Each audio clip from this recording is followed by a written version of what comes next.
علیکم رحمۃ اللہ. میری بہن تمیلا، حدیث تو بالکل درست ہے پانی کے حوالے سے. یہ باقی جو ہے یہ ان کا اپنا تجربہ ہے. یہ بالکل سانس روکے ہوئے پی رہے تھے. اتنی دیر میں تو آپ نے سامنے سارا کھانا ہی ختم کر دینا. پانی پینا ہے اور پینا بھی پورا گلاس ہے، ہیں پیاس بھی لگی ہے.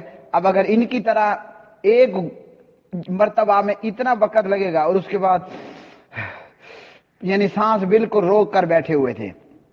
مطلب یہ ہے کہ غٹا غٹ جیسے وہ بھینس ہے نا، بھینس گائے آپ نے دیکھی ہو، میں نے تو دیکھی ہے نا، میری ہیں، وہ پانی کے برتن میں منہ ڈالتی ہے تو پیے پیے پیے جا رہی ہوتی ہے. 3 مرتبہ وقفہ پانی پینا ہے. یہ نہیں کہ بالکل سانس کو ہی بریک کر لیں جیسے ان کا حال ہوا. پانی برائے نام پیا، سانس بریک کر کے رکھی، اب سانس اگڑ رہی ہے. اور اگر 2 بندے بیٹھ کر کھانا کھا رہے ہیں، 1 گلاس پانی پر اتنا وقت لگا، پیچھے تو پلیٹ خالی ہو گئی.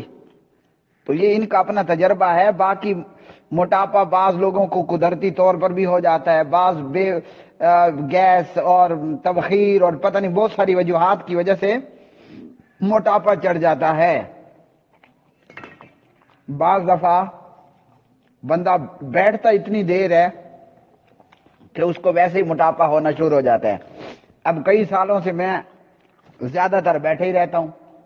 صبح نماز پڑھ کر بیٹھا 12-1 تک یہاں میں کرسی پر ہوں.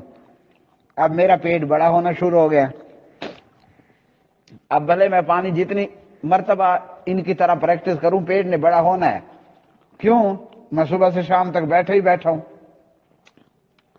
خود میرے استاد محترم کا بھی ڈھیڈ پیٹ بڑا ہو گیا تھا.